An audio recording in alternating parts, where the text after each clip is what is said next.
আলী রাদিয়াল্লাহু তাআলা আনহু বলেন, দুনিয়া পিছিয়ে যাচ্ছে, আখিরাত এগিয়ে আসতেছে।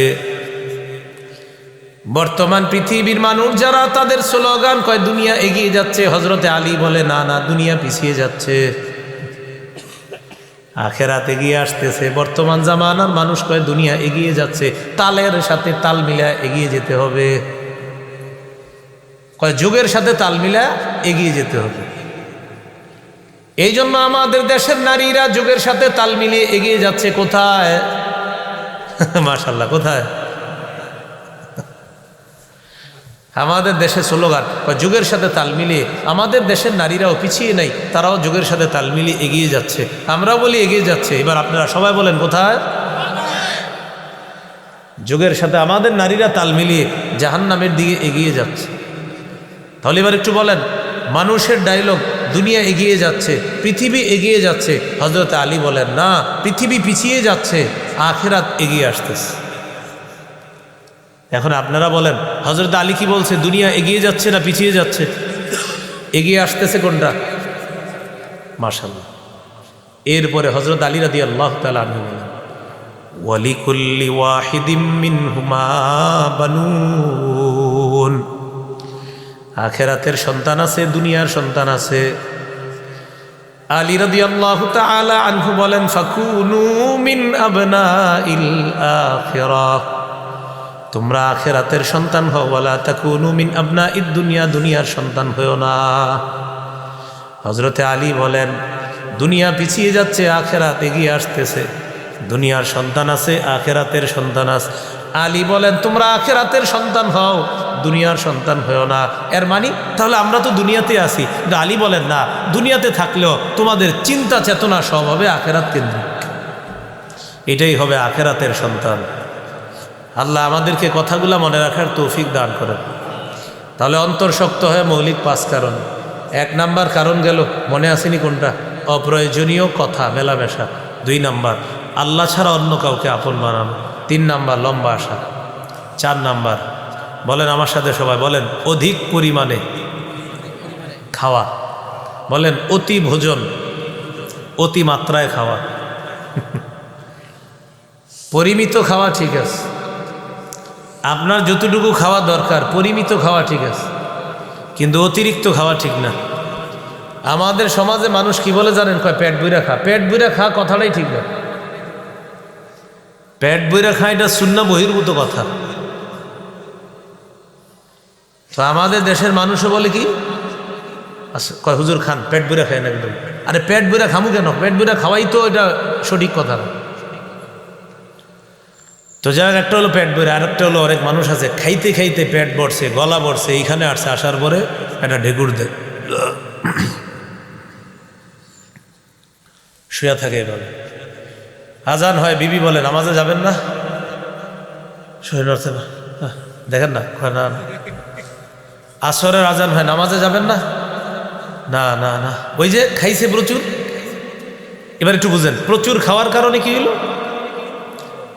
এই যে শুয়ে রইছে, এখন তার কলব এমন হয়ে গেছে যে ওই কলবে আল্লাহ নাম আসতেছে, মন চাইতেছে না। কারণ বেশি খাইছেন, আপনার কলবে আগে যেই পরিমাণ আল্লাহর ভালোবাসা ছিল কমে গেছে। অতিরিক্ত খাওয়া ঠিক না।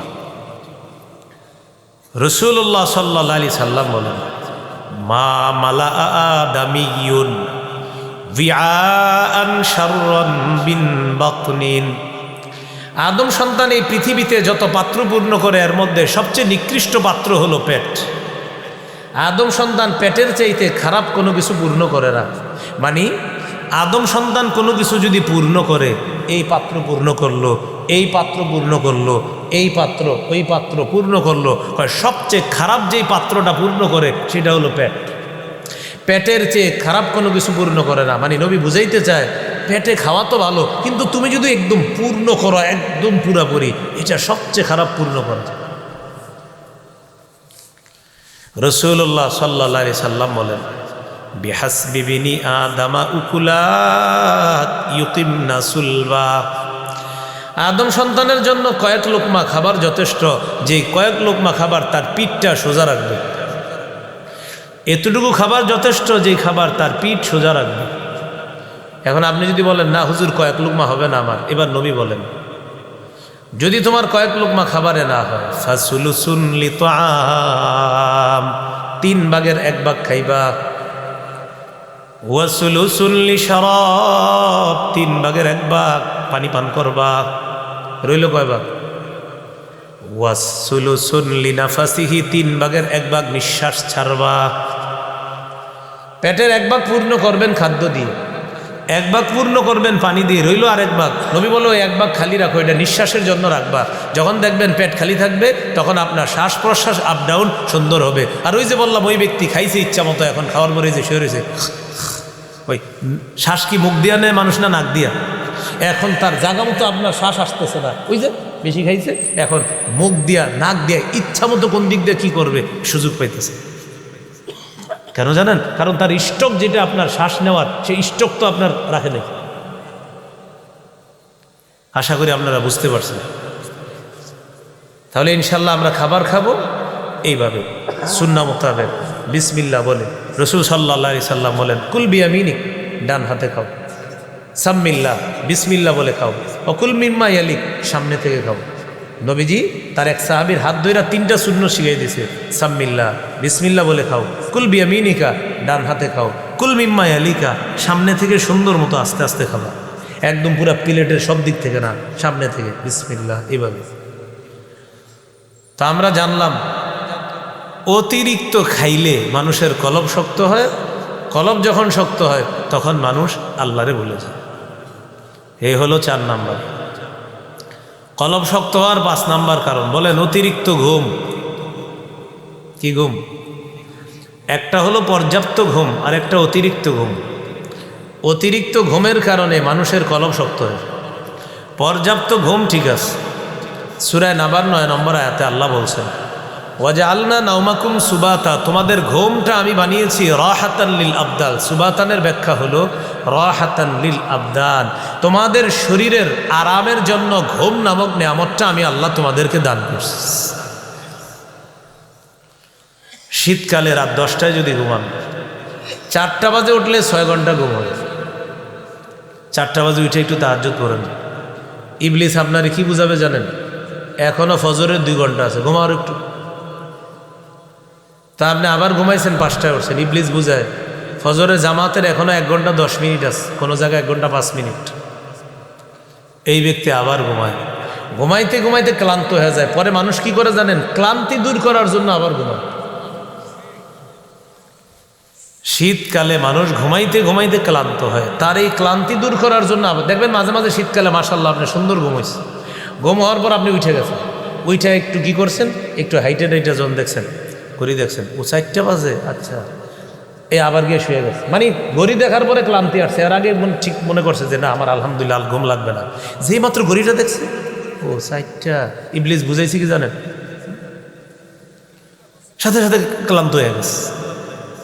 এ দেখবেন আপনারা নিজেরা হয়তো এই পরীক্ষিত এই বিষয়গুলো, পরে আবার শুয়ে যান। তাহলে বলেন অধিক ঘুম না পর্যাপ্ত ঘুম? অধিক ঘুমানো না পর্যাপ্ত ঘুমানো? পর্যাপ্ত, যতটুকু আপনার ঘুম দরকার ডাক্তার যতটুকু বলেন, সর্বনিম্ন 6 ঘন্টা।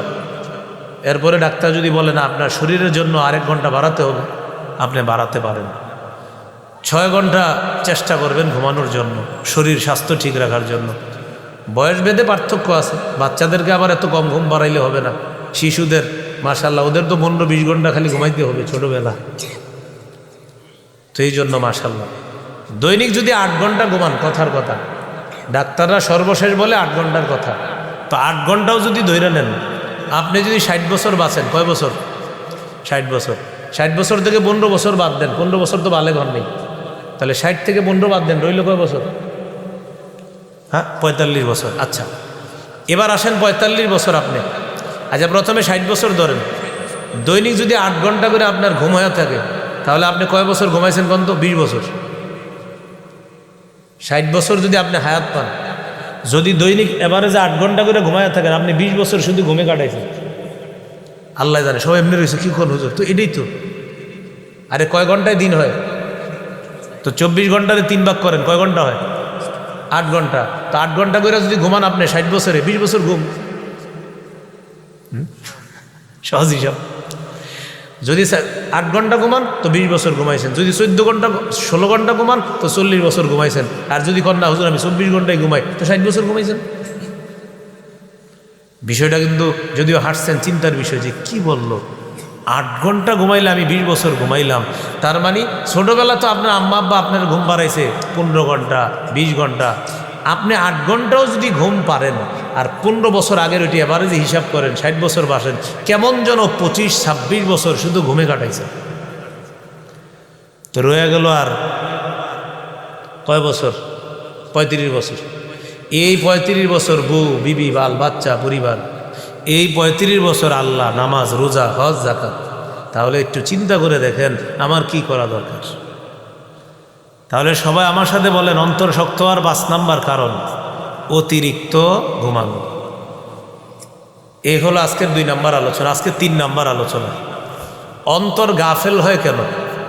বলেন সবাই আমার সাথে বলেন, মৌলিক 2 কারণে অন্তর গাফেল হয়।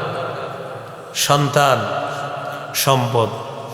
বলেন তো কয় কারণে অন্তর গাফেল হয়? কি কি? 28 পারা 14 নম্বর পৃষ্ঠা সূরা মুনাফিকুনের 9 নম্বর আয়াতে আল্লাহ বলেন, ইয়া আইয়ুহাল্লাযীনা আমানু লা তুলহিকুম আমওয়ালুকুম ওয়ালা আওলাদুকুম আন যিকিরিল্লাহ। হে ঈমানদারগণ, তোমাদের সন্তান সম্পদ তোমাদেরকে যেন আল্লাহর জিকির থেকে গাফেল না করে। দোকানের শাটার লাগাইতেছে, ওই মুহূর্তে মুয়াজ্জিন সাহেব একামতে বলতেছে কদ কামাতিস সালাহ, নামাজ দাঁড়ায় গেছে। একদিক দিয়ে দোকানের শাটার লাগাইতেছে, ওই মুহূর্তে কাস্টমার আসছে, আসার পর কয় 10,000 টাকার সদাই নিব। টেনশনে বইরা গেছে, একদিক দিয়া 10,000, আরেক দিক দিয়া নামাজ, 10,000 নামাজ, 10,000 নামাজ। শাটার লাগাইতেছিলেন কেন জানেননি? নামাজে যাবেন। এই মুহূর্তে কাস্টমার একজন এসে বলতেছে ভাই 10,000 টাকা সদাই নিব। টেনশনে বইরে গেছেন, বড় পরীক্ষা বইরে গেছেন। সম্পদ নামাজ, সম্পদ নামাজ। আল্লাহ বলে, হে ঈমানদার, তোমার সম্পদ তোমার সন্তান তোমার যেন আল্লাহর জিকির থেকে গাফেল না করে।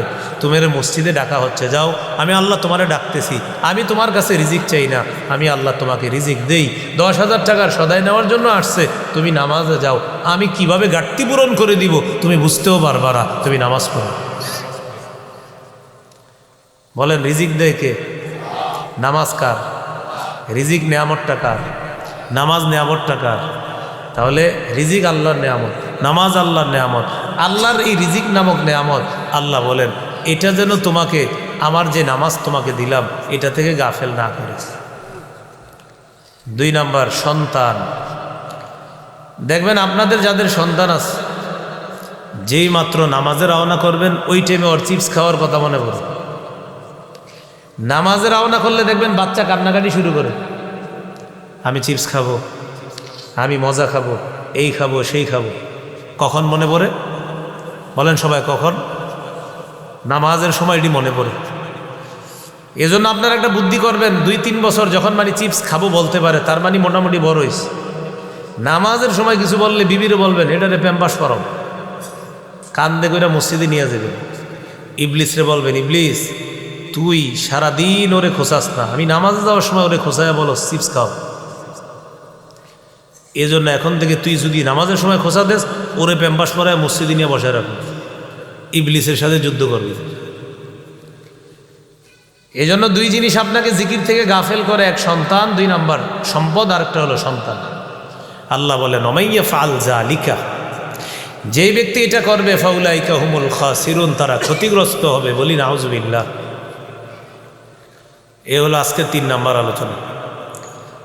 আজকের 4 নাম্বার আলোচনা, বাস সর্বশেষ আলোচনা, অন্তর কালো হয় কেন। বলেন আমার সাথে সবাই বলেন, অন্তর কালো হয় গুনাহের কারণে। সবাই বলেন অন্তর কেন কালো হয়? রাসূলুল্লাহ সাল্লাল্লাহু আলাইহি সাল্লাম বলেন, ইন্নাল আবদা ইজা আজনাবা জামবান, বান্দা যখন একটা গুনাহ করে, নুকিতাত ফি কলবিহি নুকতাতুন সাউদা, তার অন্তরে একটা কালো দাগ পড়ে। গুনাহ যখন বাড়ে দাগটা বাড়ে। বান্দা যদি তওবা করে, তার এই কলবের দাগটা সরে যায়, কলব সাফ হয়ে যায়। কিন্তু গুনাহ যত করতে থাকে তার কলবের উপর দাগ পড়তে পড়তে কলবটা মরিচার নিচে ঢাকা পড়ে যায়। এটাকে কোরআনে বলা হয়েছে রন। আল্লাহ বলেন কাল্লা বাল রানা আলা কুলুবিহিম মা কানু ইয়াকসিবুন, তারা তাদের কৃতকর্মের কারণে তাদের অন্তরে মরিচা পড়ে গিয়েছে। কি পড়ে গিয়েছে? মরিচা। তাহলে বলেন তো অন্তর কালো হয় কেন? কি করার কারণে? গুনাহ করার কারণে। প্রিয় ভাইয়েরা, গুনাহ করা যাবে না। সূরা নামের 120 নম্বর আয়াতে আল্লাহ বলেন ওয়াদারু যাহিরাল ইসমি ওয়া বাতিনা, তোমরা প্রকাশ্য গুনাহ ছেড়ে দাও, গোপন গুনাহ ছেড়ে দাও। প্রকাশ্য গুনাহ ছেড়ে দাও, গোপন গুনাহ ছেড়ে দাও। সূরা নামের 151 নম্বর আয়াতে আল্লাহ বলেন ওয়ালা তাকরাবুল ফাওয়াহিশা মা যাহারা মিনহা ওয়া মা বাতন, তোমরা প্রকাশ্য অশ্লীলতার কাছে যেও না, গোপন অশ্লীলতার কাছেও যেও না। অশ্লীলতা কি জিনিস? সূরা বানী ইসরাঈলে আল্লাহ বলেন ওয়ালা তাকরাবুজ জিনা, তোমরা জিনার কাছেও যেও না, ইন্নাহু কানা ফাহিশা, এটা অশ্লীলতা। জিনা কি জিনিস? সহিহ বুখারী 6697 নম্বর হাদিসে আছে রাসূলুল্লাহ সাল্লাল্লাহু আলাইহি সাল্লাম বলেন ফাজিনাল আইনি আন নজরু, চোখের জিনা দেখা, ওয়াজিনাল লিসান আল মান্তিক, মুখের জিনা কথা বলা, ওয়ান নাফসু তামান্না ওয়া তাশতাহি, অন্তরের জিনা কল্পনা করা। এই জিনা অহরহর মানুষ প্রতিনিয়ত করছে। প্রিয় ভাইয়েরা, যারা চারকোনার জিনিসটা পকেটে রাখছেন, আপনারা কিন্তু ওয়াজও শুনেন, আবার চোখের জিনাও মাঝে মাঝে করে ফেলেন। এই জন্য এগুলা না করা। আল্লাহ আমাদের সকলকে হেফাজত করেন। বলেন অন্তর প্রশান্ত হয় কিভাবে? বলে জিকিরের মাধ্যমে। বলেন অন্তর প্রশান্ত হয় কিভাবে? অন্তর শক্ত হয় মৌলিক কয় কারণে? 1 নাম্বার ভুলে গেছে, অপ্রয়োজনীয় কথা। 2 নাম্বার, আল্লাহ ছাড়া অন্য কাউরে আপন বানানো। 3 নাম্বার, মনে আসেনি কারো? মাশাল্লাহ, লম্বা আসা। 4 নাম্বার, অতিরিক্ত খাওয়া। 5 নাম্বার, ঘুম। আজকে 4 নাম্বার আলোচনা, কলব গাফেল হয় কয় কারণে? সম্পদ। এবং আজকের সর্বশেষ আলোচনা, কলব কালো হয় কেন? আল্লাহ আমাদের সকলকে অধিক পরিমাণে জিকিরের মাধ্যমে প্রশান্ত কলব অর্জন করার তৌফিক দান করেন। কলব যদি প্রশান্ত হয়, মৃত্যুর সময় আমাদেরকে ডাকা হবে ইয়া আইয়াতুহান নাফসুল মুতমাইন্না, ও প্রশান্ত হৃদয়ের অধিকারী। কিয়ামতের ময়দানেও ডাকা হবে এই বলে, ও প্রশান্ত আত্মার অধিকারী, ইরজিই ইলা রব্বিক, তুমি তোমার রবের দিকে ফিরে আসো। রাদিয়াতাম মারদিয়া, যে রব তোমার প্রতি খুশি, তুমিও রবের প্রতি খুশি।